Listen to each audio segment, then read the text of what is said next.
The pharmaceutical industry has the biggest impact on the FDA, and part of it is the setup.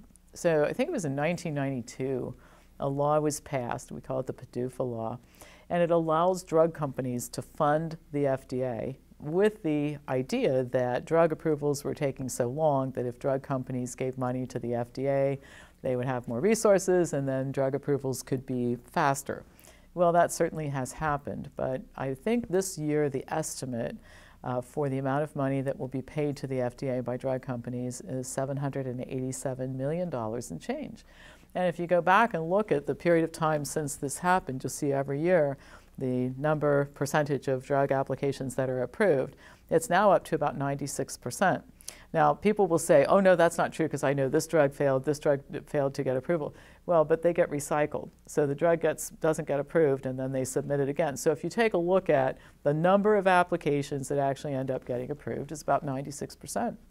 And so I always say to people, tongue-in-cheek, I want to see the 4% they're turning down, right? It mustn't be like arsenic pills or something of that nature. And there's probably a conversation in the hallway that's something like, you know, we would have done this for you, but we have to look like we're paying attention, so submit it next year, we'll take care of you.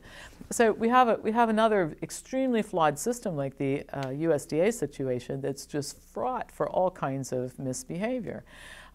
So FDA approved doesn't mean anything. You better do your own research if somebody prescribes a drug to you to make sure that it's really going to benefit you and it isn't going to hurt you more than it's going to benefit you. In the area of food, there's a lot less regulation than people might imagine.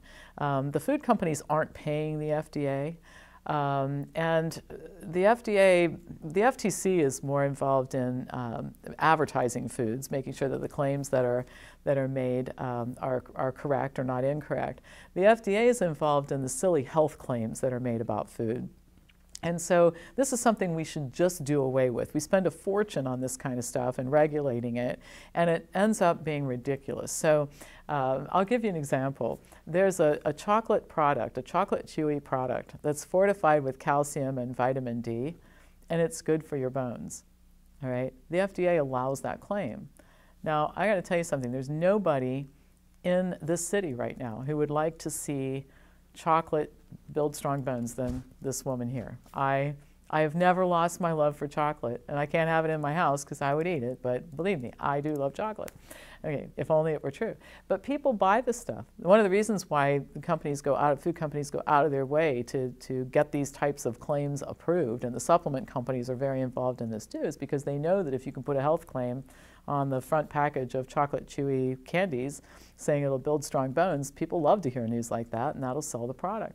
So the FDA's relationship with the food companies is a lot less cozy than it is with the drug companies, but the business of the FDA approving health claims for different foods and nutrients and that sort of thing has resulted in this very perverse system of terrible foods, processed garbage, being fortified with nutrients and then making health claims about the benefits of consuming them.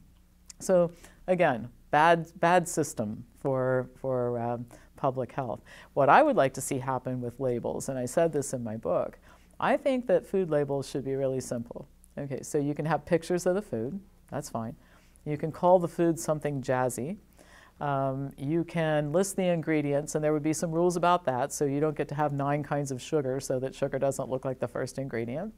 And no health claims. Now you can make claims like convenient, easy to make, kids love it, tastes great, but none of this business of eat this cereal and it improves cognitive health because it's fortified with some vitamin, some of the crazy, and no more of this, chew these chocolate candies and your bones will be stronger as a result.